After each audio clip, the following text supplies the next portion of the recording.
going on, Jerome's beautiful day for some Q&A. Let's fire it up. Thank you, everyone who submitted questions. I got really bad at this. We'll do more Q&A videos. First up is Wesley White, OG Jerome. What will we have to see out of McCarthy for us to say that's our guy? I think it's going to come early. That's what she said. I feel like it's going to be one drive in the Bears game next week that you're just like, or hell, it could just be one throw. It could be one sequence of events, one decision, one just like grip it or rip it, one just dropping a dime. Justin Jefferson touchdown over Jalen Johnson right in the keyhole. Woo. Be like, that's the guy. Or I feel like it'll be, the first 2 minute or 1 minute end of game situation, pulling one out of the fire. And it's something that Kevin O'Connell talked about too. It's just the repetition in the boring, mundane parts of the game. That's what Tom Brady did. That's what Joe Montana did. That's what the greats do. That they're just consistently consistent in the simple things, right? And I feel like McCarthy just consistently getting things done, making good decisions, playing within himself, having confidence. Also, hell, might even take that long. The first pregame meditation at the goalpost of Soldier Field, all the cameras in front of his face, it's going to be really good. Now, I know he talks about it's a personal thing and it centers him and that stuff, but, I mean, you can meditate in the locker room, man. But, no, I feel like it's going to happen very quick. Week 1 against the Bears. Next, remember the river. Why can't we just pay B-Flow head coach money to keep him indefinitely? I feel like at a certain point it's not about the money.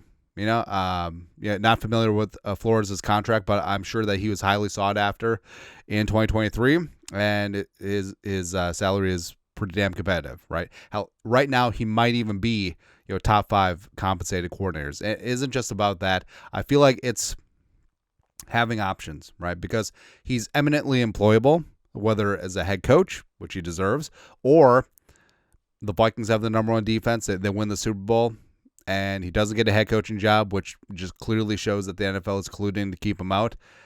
I mean, it could be a bidding war. It could be a feeding frenzy. And obviously, it might just be leveraged to get the best possible deal here in the great state of Minnesota, or I don't know. Maybe he wants to try something else. Maybe it's a situation where like he takes over the Raiders DC job and he's the head coach and waiting for Pete Carroll. Like maybe it's that sort of situation because he does have a good relationship with Tom Brady. Don't know. But I feel like there certainly is not lack of interest of bringing Flores back if applicable in 2026, and it'll get done when it gets done. Yeah. Next, the DJ 1961. I don't think this will happen, but is there any chance Thielen has a 2010 Randy Moss season? So 2010 Randy Moss, the Vikings, I think they traded a 3rd round pick. Might have been a 3rd or 4th round pick, but came back 2010. That was the season that the dome collapsed, and it insulted local caterers and played 4 games, then ultimately was cut. Ended up in Tennessee. So he went from New England, Minnesota, Tennessee. Yeah, honestly, it was just a fever dream because I remember Monday Night Football against the Jets. Bert Favre threw a touchdown to Randy Moss over Revis. It might have been Cromartie. It was one of the great Jets cornerbacks, and just like, what is happening? What is happening? But Moss had 4 games, 13 for $174, 2 touchdowns on 25 targets is whatever. Just it was a nice moment to start, but you could tell like his heart just wasn't in it. And I choose to remember Randy Moss, HOF, the first go around. Yeah, it was a lot better. But I don't think there will be anything like that. I don't think that there will be attitude issues. I don't think there will be. I think Thielen still has a lot left in the tank, to be honest. Like specifically what they're going to be asking him to do. Again, is he going to be 2017, 2018 Thielen? No.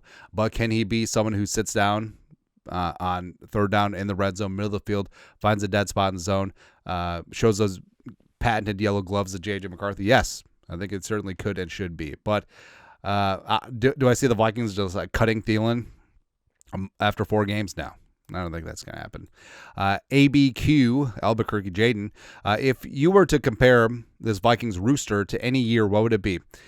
I don't think there's any perfect like 1-for-1 comparison where the Vikings obviously built around a rookie quarterback because, back in the day they didn't have the salary cap. They didn't have those, the rookie wage scale. So, this sort of construction, wasn't really around in the early parts of the Vikings dynasty. You could compare it to one of the Super Bowl teams, or a lot of old Vikings fans say that the 75 team that was knocked out by cheating Drew Pearson on the Fail Mary at the Mets Stadium, said that 75 team was the best Vikings team. Certainly could see that. But in terms of building around JJ McCarthy and just building the frickin' Avengers and the trenches all around him, I mean, I guess the closest thing in recent memory would be the 2000 Vikings. So, second-year quarterback Dante Culpepper, drafted number 11 overall in 1999. Year 2 takes over. And the Vikings go to the NFC title game, and then we won't talk about what happened after that.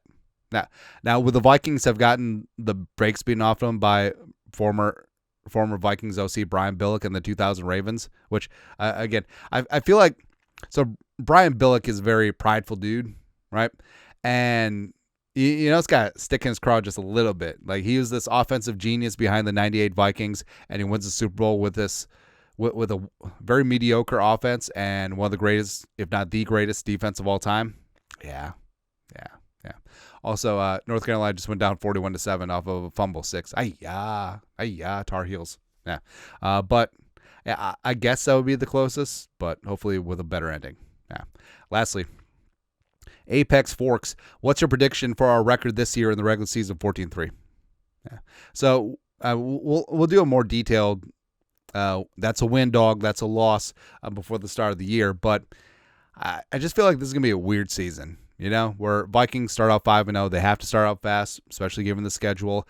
Into the bye week, where Bears, Falcons, Bengals, Steelers, Browns, we're good to go. Eagles, I'll give them one. At home, allegedly the Eagles won a Super Bowl here, whatever, sure.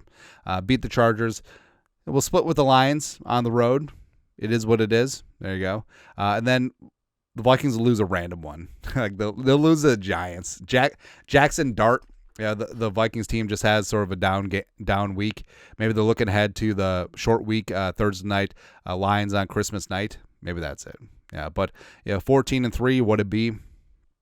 No problem, man.